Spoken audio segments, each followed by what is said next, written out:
Hello everyone. కరివేపాకు పొడి కాకుండా అప్పుడప్పుడు ఇలా హెల్తీ అండ్ సింపుల్ కరివేపాకు పచ్చడి చేసుకొని తినండి, అద్దిరిపోద్ది.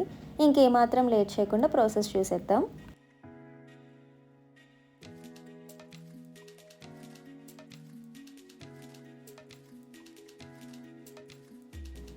ముందు అయితే కరివేపాకుని తుంపి మంచిగా క్లీన్ చేసుకొని డ్రై చేసుకోవాలి.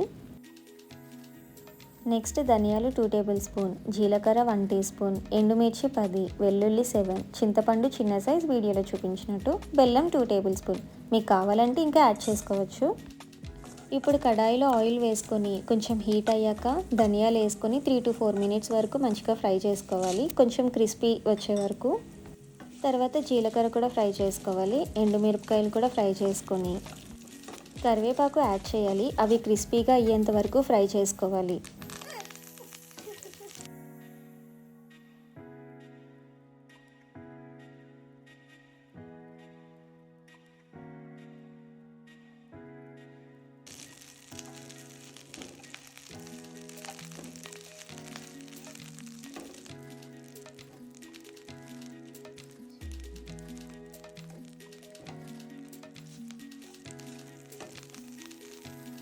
చింతపండు చిన్న సైజ్ తీసుకొని అది కూడా వేసుకోవాలి. సాల్ట్ కూడా టేస్ట్కి సరిపోయేలా యాడ్ చేసుకోవాలి. ఇప్పుడు వెల్లుల్లి వేసుకొని ఫ్రై చేసుకోవాలి.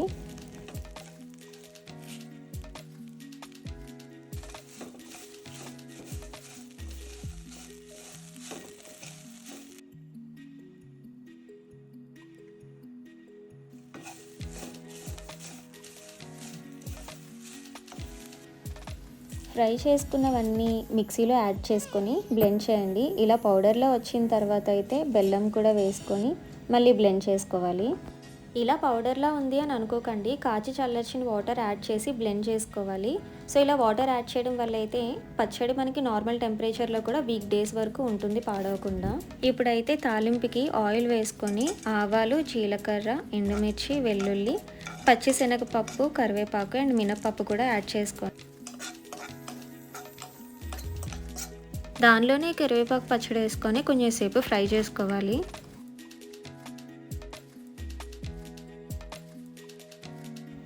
That's it. Healthy and simple కరివేపాకు పచ్చడి అయితే రెడీ అయిపోయింది.